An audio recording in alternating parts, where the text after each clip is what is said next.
it's not going to hold up. It's got to be done for, you know, at least $50 million. I put it up there with Raiders.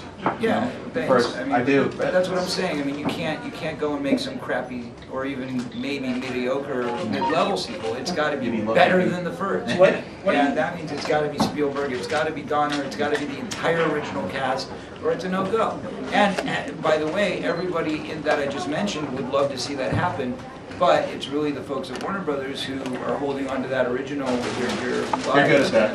You know, they don't want to make it. What do you think needs to be a sequel? Besides bringing back the original cast from a story perspective, what do you think? How would you envision that being?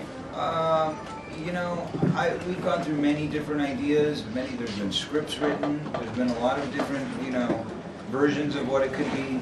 At the end of the day, what would I see as being a sequel? I would see it being, obviously, you know, we're not kids anymore, so it would have to be all the kids who are now grown-ups together, and I would imagine them having their own kids, and their own kids are a bit mischievous, and they go off and have their own adventure, and somehow we get sucked into it and really pissed off about it.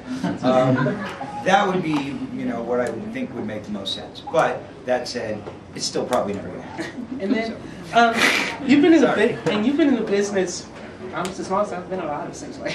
But how has movie marketing changed in promoting films with like the internet and advent social networking? Well, how has it affected how you do your job? I'll put it to you this way: when we announced this new event that we're throwing, you know, with the help of Live Nation and Warner Brothers, my friends over at Live Nation said, "Where's your Twitter account? Where's your Twitter? You got to be on Twitter if you want to promote this thing." So, by course of nature, I now have a Twitter account, so you can all follow me at Corey Feldman. Or wait, it's Corey_Feldman. At Corey_. I'm still getting it down. Spell out underscore. Yes. UNDER. But anyway. Yeah, at Twinkle. But yeah, no, it is obviously it's interwoven in how we market these things. I mean, look around you. You know, obviously it's all about multimedia and creating a social networking, live, interactive experience so people can feel more connected. I mean, in the '80s when we did movies, and if you just look at the celebrities of that time, the imagery of what was happening in the celebrity world, it was all about smoke and mirrors. It was all about, you know, we wanted stars that were unattainable, that were unreachable. That's why Michael Jackson was the biggest thing on earth. Nowadays, it's about who's the most real, who's the most down to earth, who's in your face, who's there, who you can touch, feel, taste. You know, well, not taste, but maybe. But anyway, that's the point. The point is that, you know, it has evolved and it has changed quite a bit. And I think that's why what we're doing here now is so important, because it's about keeping that thread, that connection, which is why you'll find I write a blog, I have a Facebook, I have a MySpace, I have a Twitter, and all those things, because I like to reach as many people as I can. Do you think it's harder or easier now? To do what?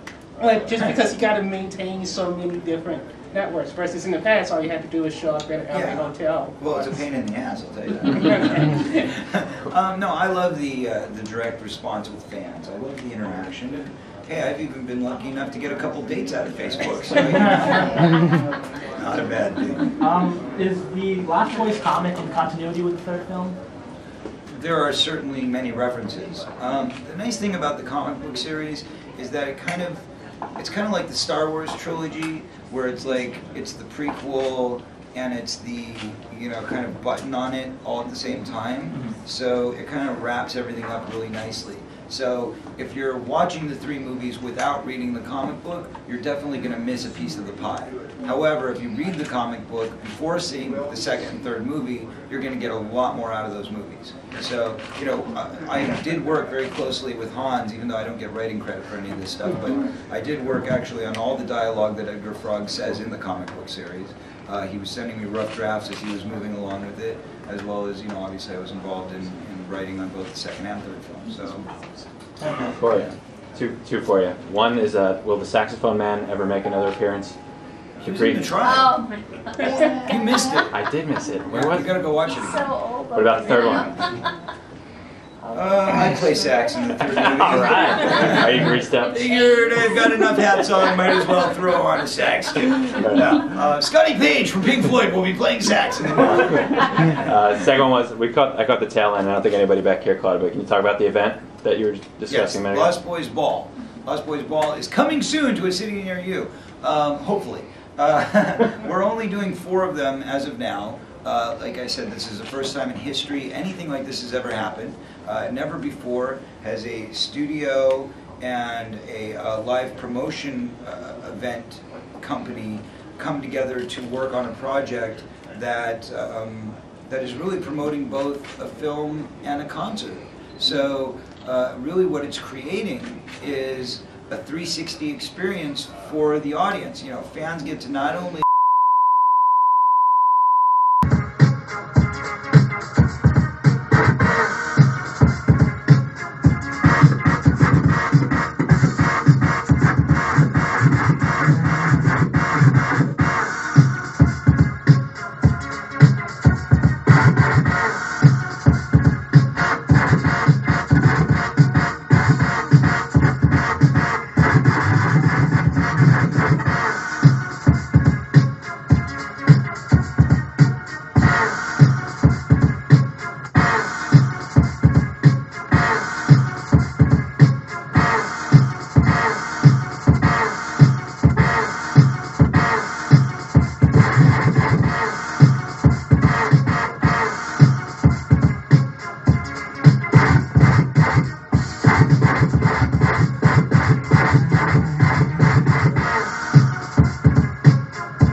On the boulevard, we used to kick routines and the presence was fitting. It was the abstract. And meet the Bible. Back in the days on the boulevard, we used to kick routines and the presence was fitting. It fitting.